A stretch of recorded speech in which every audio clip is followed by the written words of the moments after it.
Hey guys, this is a market update. In this video, the latest Coinbase institutional report. We have to talk about this because they're trying to find correlations between large assets like gold, the stock market, the US dollar. How is that playing into what's happening with Bitcoin right now? Because what we're seeing is a very weak period for Bitcoin after a huge rush. So where does that all play into it? We'll talk about that in this video. Firstly, when it comes to Bitcoin, like I said in the previous update, over the short term, we've just seen a weakening in the narrative for Bitcoin.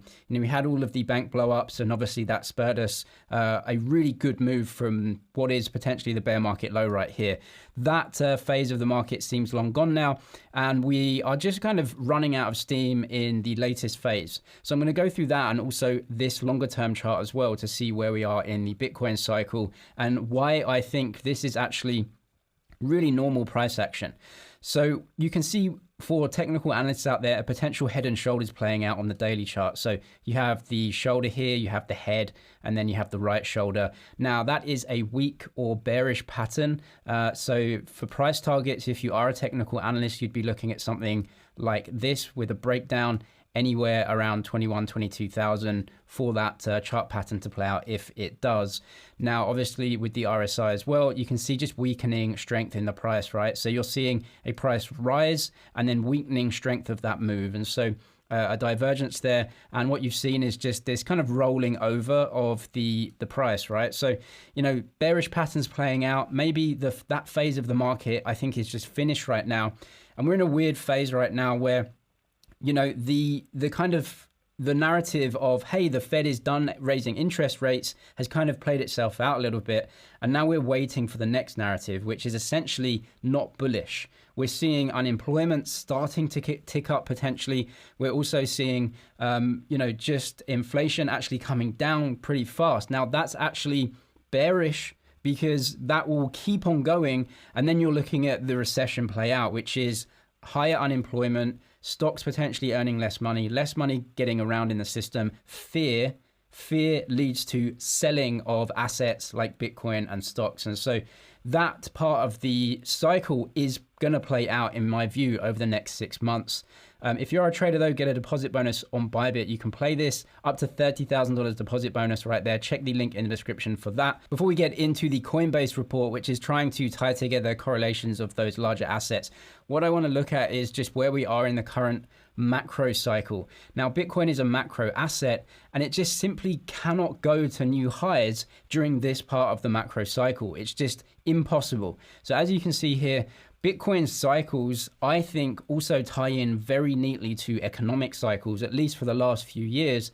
And so that seems to be playing out again. Like I've said consistently, this part of the economic cycle that Bitcoin is essentially pricing in right now is not the bull market.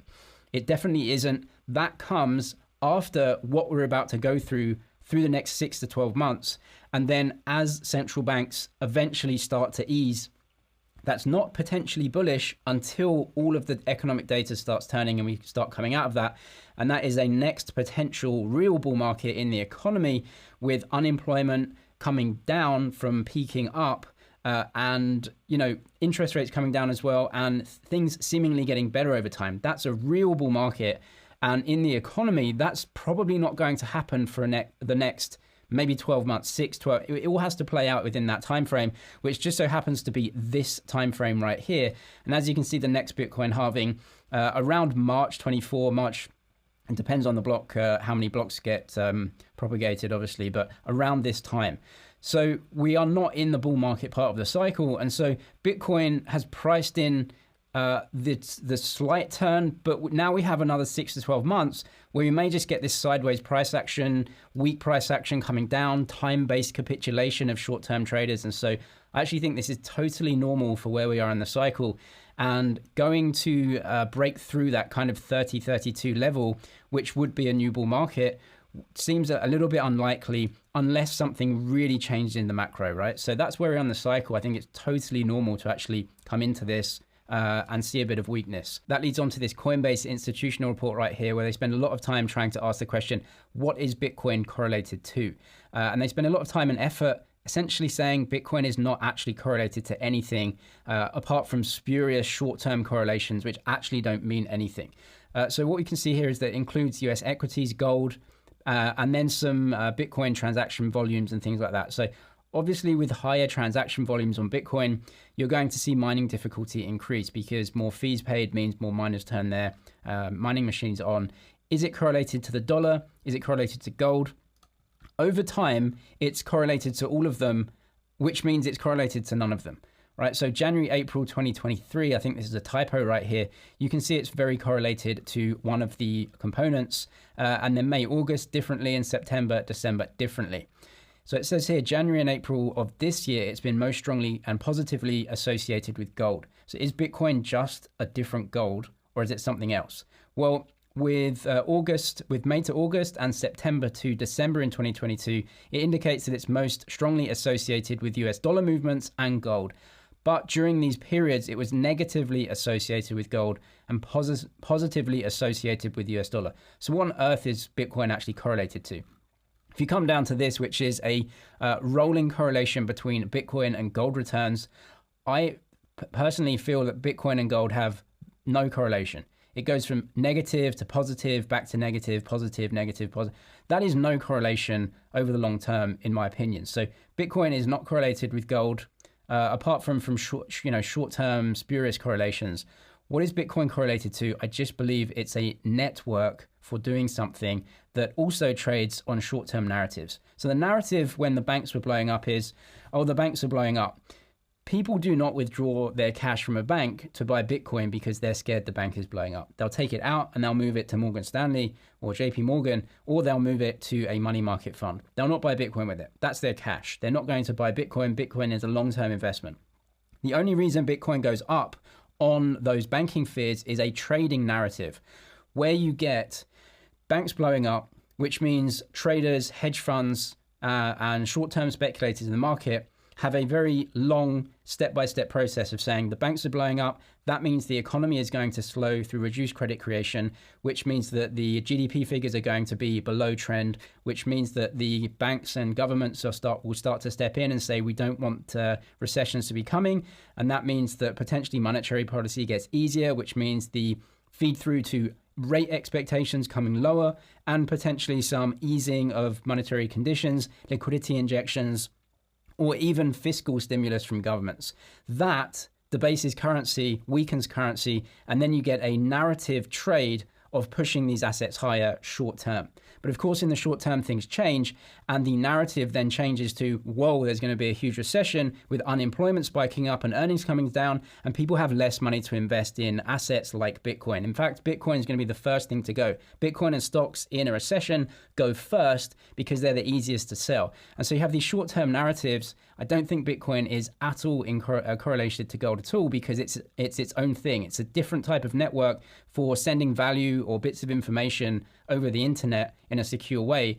Has absolutely no real correlation to holding gold in any way apart from a store of value. But that's only one part of Bitcoin as well. There's other parts of it. So as you can see here, as daily US reverse repos seemingly don't change, money market fund investments huge. That's where money has gone. Money from banks and fear has pushed people into money market funds and also the high interest rates. It's not going into Bitcoin as a safety net. And so the trading narratives run out over time. And so those correlations, I think, are spurious. So we have to just look at the long term on this. So Bitcoin's behavior after the SVB collapse suggests it served its function well as a hedge against financial instability. I don't think that. I actually disagree with this.